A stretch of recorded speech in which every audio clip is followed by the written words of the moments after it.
Guten Tag, fanny boys. Welcome to the Scotch Review, and this is the second video in the Vaping 101 series that I started. I'll leave a link in the description to the first video where we spoke about vaping devices, what makes up the devices, how they work, and yeah, that was episode 1 of Vaping 101. In this episode, we're going to have a look at e-liquid. What makes up e-liquid? What exactly is e-liquid? Okay, because I know you're asking yourself, you're new to vaping, you want to get into vaping, you want to know everything about vaping. So, what exactly is e-liquid? Well, e-liquid is it's the creme de la creme of vape. You can't vape without your e-liquid. So, what exactly is e-liquid? Okay, now most e-liquids, well, actually all e-liquids, I think it's actually required by the by the health organisations to have the ingredients labelled on the bottles. So if you ever want to know exactly what's in your e-liquid, the best thing to do is just to go straight to your label, and that will basically tell you everything that's in these e-liquids. So I've got a little bit of a range of e-liquids here. I've got the got your premium e-liquid. Now there's always kind of a thin line between premium e-liquid and other e-liquids. It used to be that premium e-liquids came in these nice little glass bottles with the let me just open this here, with a nice little glass dripper. That used to be the easiest way to tell if an e-liquid was premium or if it was cheap shite. This, for example, this was £1. Okay, I featured this in the "Can You Vape for a Pound" episode. You can check that out on my channel. But this was one whole pound. Let's just open that just so we can get a little idea of what it's like here. So this is your cheap e-liquid. This is your premium e-liquid. Now, what exactly is the difference, and what actually is in these e-liquids? Now, I can't stress this enough.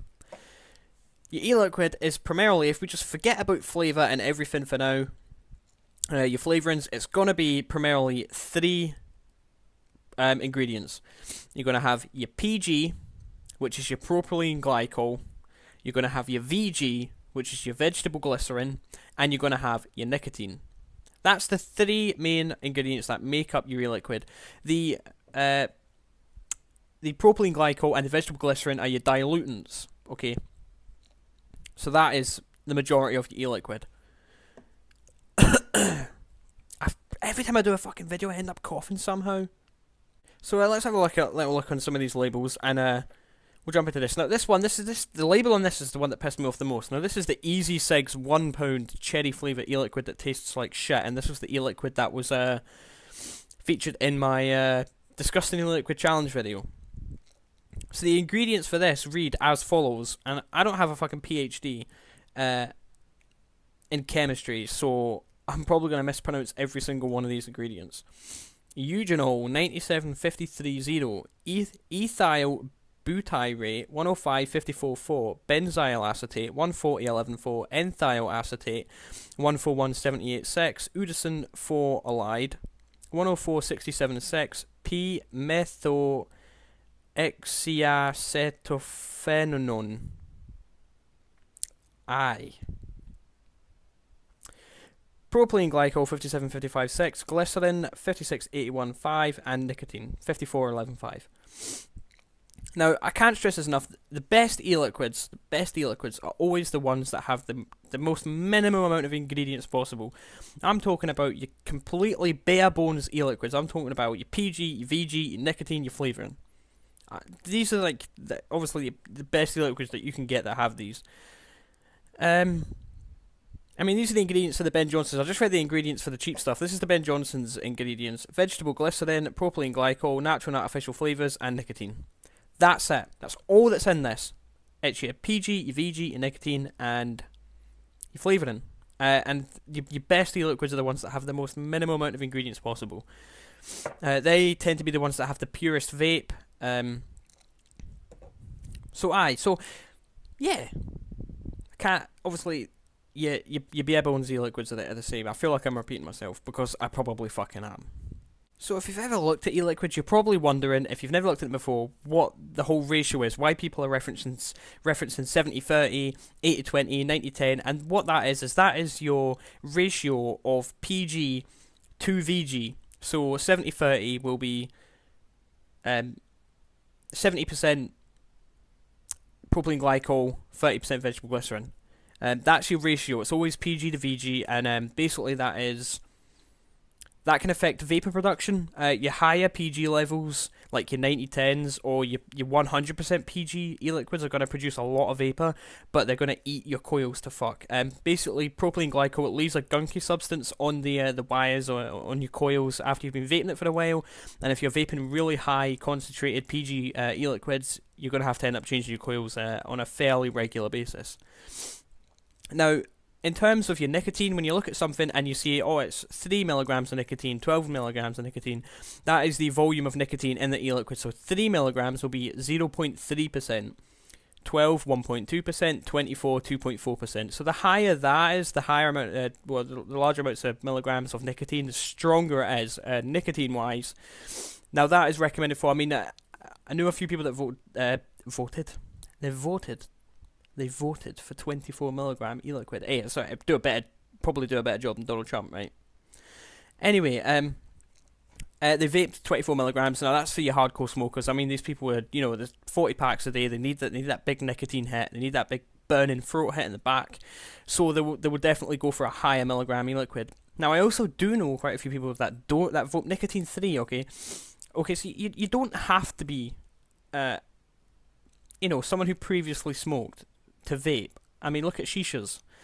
A lot of people do it just for the kind of the social aspect, because vaping is a very social thing. It's got a very large community. It's got a lot of awesome people in the community, and people are always willing to offer advice and willing to help people out. So don't ever worry about asking questions, or asking someone who's been vaping for a long time what they think's best, what you should do, what you should buy, because they'll be more than happy to offer advice, offer a helping hand. But yeah, so I mean, if you're talking about your PG, your VG, sometimes it's just PG, VG and flavouring. If you're vaping nicotine 3 e-liquid, you're not gonna, that's the only ingredients you're gonna really find in them.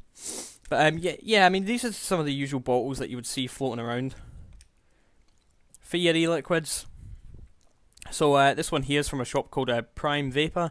That's kind of like a local shop that I've got, and that's Nuka-Cola flavoured e-liquid. It's definitely one of my favourite vapes. That's what I actually have in my tank right now. So yeah, in terms of bottle size, they're all going to have child-proof caps, the type of caps where you're going to need to push down and twist in order to open, just like medicine. But yeah, I mean, that's what your e-liquids looks like. That's what your e-liquids contain. There's not really much else to it. If you're ever worried about what's in a certain e-liquid, you can always either check out the manufacturer's website or look it straight up on the label on the back. And if you're worried about, if you don't know what fucking ethyl acetate is, just Google it. But always, just make the right choices for you. E-liquids come in all types of flavours, all types of nicotine levels, all types of PG-VG levels. There is, no matter what type of vapor you are, there is an e-liquid that's perfect for you out there somewhere.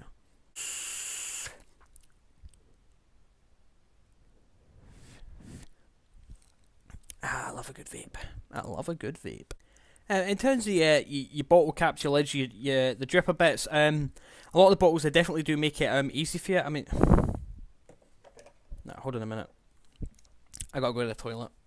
Not that you really wanted to know that, but I have to.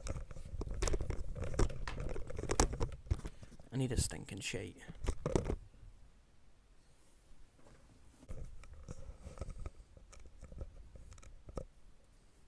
So a lot of them, they'll have kind of these little drip tips here, and basically this just makes it easier to transfer the liquid from the bottle into your tank and without spilling it everywhere, because it can get quite sticky and it can get quite greasy and it can get quite annoying.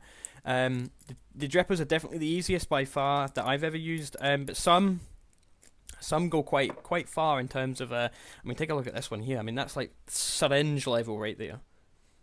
That's if you want to inject it straight into your body. But yeah, there's not really much else to say about e-liquid. That is literally about it. I don't want to make this video too long, because then it would just be me talking about absolute pure shite. But your 4 main ingredients of e-liquid.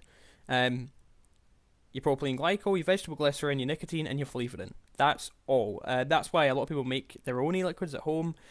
You can buy bottles of propylene glycol and bottles of vegetable glycerin, and then you could just add whatever flavours you want and make your own e-liquid. So yeah, but I mean, if you are doing that and you are going to be using nicotine, always there's some great guides online for measuring out what quantities of what to put in, and yeah, I highly recommend you basically try it. That's why so many people are starting to make their own home brews now, because it is just so easy to make. But yeah, thanks for watching, guys. I hope you liked the video. Not really much else to say about Your Liquid apart from what I have. I tried to make it entertaining for you. Don't really know what else to say.